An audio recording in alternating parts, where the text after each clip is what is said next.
Olá, bem-vindos a mais uma aula de ciências. Eu sou a professora Jéssica e na aula de hoje nós veremos sobre as placas tectônicas e a teoria da deriva continental. Vamos lá?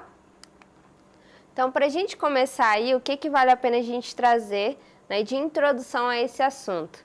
Que o nosso planeta ele está em constante transformação, ele está em constante movimento. E por isso a gente fala que o nosso planeta ele vive no que a gente chama de geodinâmica. Vamos entender mais o que é esse processo. Quando a gente fala aí de geodinâmica e do planeta estar se movimentando sempre, significa que existem fenômenos que estão acontecendo na Terra a todo momento e que esses fenômenos, é claro, eles vão resultar em algumas consequências. E aí nós temos alguns agentes que podem ter origem mais interna e alguns agentes que podem ser de origem mais externa. A gente vai entender um pouquinho sobre os dois na nossa aula de hoje. E quando a gente fala também sobre a Terra estar sempre em uma certa dinâmica, estar sempre em movimentação, significa que tem uma atividade sempre acontecendo. Pode ser que esteja acontecendo atividade sísmica nesse momento, pode ser que esteja acontecendo atividade vulcânica também. Claro que nem sempre a gente sente ou a gente consegue perceber quando estão acontecendo, mas o fato é que a Terra está em constante movimentação, como eu falei para vocês. E aí, um detalhe que vale a gente trazer é o seguinte, é que a Terra ela vai estar em constante movimentação também, graças ao que a gente chama de placas tectônicas ou placas litosféricas. Essas placas ficam abaixo da crosta terrestre e ficam, conforme o planeta vai se movimentando, elas também estão em uma certa movimentação. E aí, às vezes, podem acontecer algumas transformações que podem influenciar direta ou indiretamente no nosso cotidiano, no nosso dia a dia. E aí vale a pena a gente trazer também a respeito da teoria da deriva continental. Foi uma teoria proposta por Alfred Wegener. O que ele traz nessa teoria? Que nem sempre a Terra teve essa divisão nos continentes que a gente tem atualmente, que na verdade antes era um só, chamado aí de Pangeia. E aí, com o passar do tempo, como a Terra está sempre em dinâmica, aconteceu aí o deslocamento das placas. E por conta desse deslocamento, a gente teve como resultado os continentes que a gente tem atualmente. Então, nem sempre a gente teve a configuração atual. Mas, segundo as observações propostas por esse cientista, os continentes, se fossem reaproximados, eles teriam meio que um encaixe perfeito, como se fossem aí quebra-cabeça. E aí, toda essa teoria, todas essas observações que foram feitas antes mesmo do conhecimento real sobre as placas tectônicas, foi muito importante para depois ajudar na comprovação da movimentação não só dos continentes, mas que toda a crosta terrestre também está sempre seguindo uma dinâmica, está sempre em movimentação. Como eu falei, ela não está estática, não vai estar imóvel, está aí movimentando-se sempre. E aqui, sobre isso, a gente tem aí uma parte bastante importante que faz relação sobre isso que eu estava comentando com vocês, que é o que nós chamamos de Círculo de Fogo do Pacífico. Esse Círculo de Fogo do Pacífico, ele também pode receber o nome de Anel de Fogo do Pacífico. Ele é uma zona onde ela é muito instável. Instável em que sentido?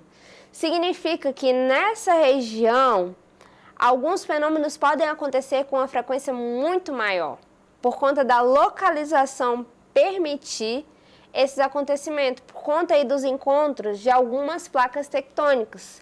E aí, devido a esses encontros dessas placas, desses grandes blocos, a gente tem aí a formação do que é chamado de círculo de fogo. Como vocês podem observar na imagem, a gente tem um destaque aí em vermelho para vocês, mostrando um pouquinho como que seria esse aspecto. Ele possui aí o formato, mais ou menos, de uma ferradura ao longo do maior oceano do mundo. E aqui a gente observa um pouquinho como que pode acontecer o movimento das placas tectônicas. E o detalhe é o que eu já comentei com vocês, essas placas elas não estão estáveis, elas não estão estabilizadas, elas vão estar se movimentando, uma em relação à outra. Dependendo de como esse movimento aconteça, pode ser que às vezes elas se choquem, e no que elas se chocam, podem acontecer algumas atividades. Que atividades são essas? Podem ser transformações na camada que a gente tem na crosta terrestre, pode ser formação de montanhas, podem ser também terremotos, atividades vulcânicas e até mesmo abalos sísmicos por conta do encontro, da movimentação aí dessas placas. Outro fenômeno que também pode acontecer por conta dessa movimentação são os tsunamis. E aí o que vale a gente destacar que não são movimentos que são rápidos, como vocês podem ver aí no GIF, são movimentos que eles são bem lentos, só que eles são contínuos. E aí, à medida que vão acontecendo, em um determinado momento, pode resultar no que a gente chama de afastamento, podem afastar-se uma placa da outra, pode ser que elas tenham colisão, ou podem ser que elas deslizem uma pela outra, podem ser o deslizamento também lateral. E aqui a gente observa aí como é que são chamados esses movimentos. Nós temos 3 tipos de movimentos. Nós temos aí, dependendo de como esse encontro acontece, pode ser um encontro convergente, observa o sentido da placa aí se aproximando. Temos o transformante, é como se uma fosse em uma direção e outra fosse na outra, só que uma deslizando pela outra. E nós temos também um movimento, um encontro chamado de divergente. E aí, como eu já falei, cada encontro desse gera uma consequência diferente. Nós temos como consequência a formação de grandes montanhas, temos a ativação de vulcões, terremotos acontecendo e também tsunamis. Para a gente entender melhor, vamos ver a diferença de cada um, para ficar aí bem esclarecido para todos. Quando a gente fala do movimento, que se chama convergente, significa que as placas se chocaram, se colidiram, tá? Isso acontece quando elas vão uma contra a outra, como se fosse uma batida. E aí, dessa batida, o que a gente pode ter? Pode ter como resultado tsunamis e cadeias montanhosas no caso. Já quando a gente fala de divergente, ao contrário da convergente, que é esse choque, que é esse encontro, na divergente as placas elas estão se afastando. E aí, com esse afastamento, nós também podemos ter algumas formações, como foi a formação da Cordilheira Meso-Oceânica. E as transformantes, ao contrário, é um deslizamento. As placas podem deslizar uma pela outra, uma do lado da outra, e aí pode formar com isso algumas falhas geológicas. Um exemplo é a falha de San Andreas, lá nos Estados Unidos. E no Brasil, será que a gente sente também, essa movimentação? Será que a gente sente de uma forma intensa? Não necessariamente, e isso tem um motivo. Que motivo seria esse?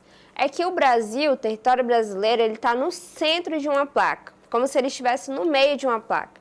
Por estar no meio da placa, não estar nas bordas, não vai sentir ativamente esse encontro das placas tectônicas. E por isso o nosso país ele é pouco afetado, tanto por terremotos, como tsunamis e até mesmo vulcões. Porque a gente não fica ali na linha de fogo, onde está acontecendo. E conforme as placas tectônicas vão se movimentando, também a gente vai ressaltar o seguinte, que elas podem acabar influenciando direta e indiretamente no clima, nas suas diferentes aí transformações. E aqui, o que acontece no Brasil? Já que não acontece esses encontros, já que não acontece terremoto, tsunami, significa que não acontece nada? Não necessariamente. No Brasil podem acontecer desastres naturais, só que aí já vão ser influenciados por outras razões. Quando a gente fala do Brasil, a gente tem aí resultado de alguns desastres por conta das mudanças climáticas, que pode aí gerar diferentes transformações. Nós temos o problema da seca, que vai assolar a região do norte ao nordeste do país. A intensificação de chuvas em alguns períodos, junto com fenômenos climáticos, como foi o caso do El Niño, que foi o aumento das temperaturas do índice de chuvas e tempestades. E aí, é claro, tudo que acontece de mais ou de menos pode acabar gerando consequências. Se for muita chuva, podem acontecer alagações. E se for muita escassez de água, pode acontecer aí as secas, que vão atingir não só os humanos, mas também os animais e todo o ambiente em volta. E o que vale a gente ressaltar aí? Que essas transformações no Brasil podem acontecer em diferentes regiões, só que, é claro, cada região vai sofrer de uma maneira não necessariamente igual. Algumas podem sofrer mais com a questão da estiagem, enquanto outras com o aumento de chuvas. E assim, de cada forma, mesmo sendo diferente, todas vão sendo afetadas por diferentes fenômenos. E vale a gente trazer também que a maioria dos desastres que acontecem aqui no Brasil está associada ao quê? Cerca de 80% está totalmente relacionado às transformações, às mudanças atmosféricas, às mudanças no ar. E aí podem acontecer inundações, vendavais, granizos e deslizamentos de terra. E os principais fenômenos que a gente observa aí, como eu já citei para vocês, tem o problema da seca, tem o problema das inundações, problema aí de muita chuva quando ocorre, né? Podem acontecer muitos raios e relâmpagos como consequência, que pode atingir diretamente a rede elétrica, pode gerar graves acidentes, e os temporais podem abalar de uma forma muito intensa estruturas que ninguém imaginava, tá?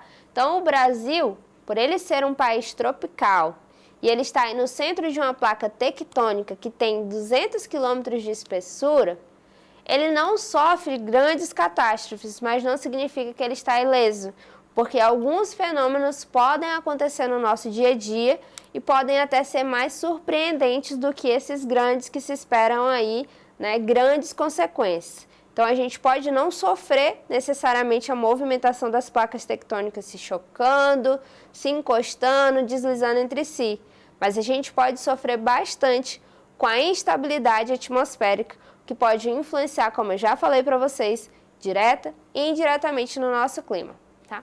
Então, essa foi a nossa aula de hoje. Espero que vocês tenham entendido. Vocês podem acessá-la mais vezes lá na plataforma Eduque. Até a próxima aula!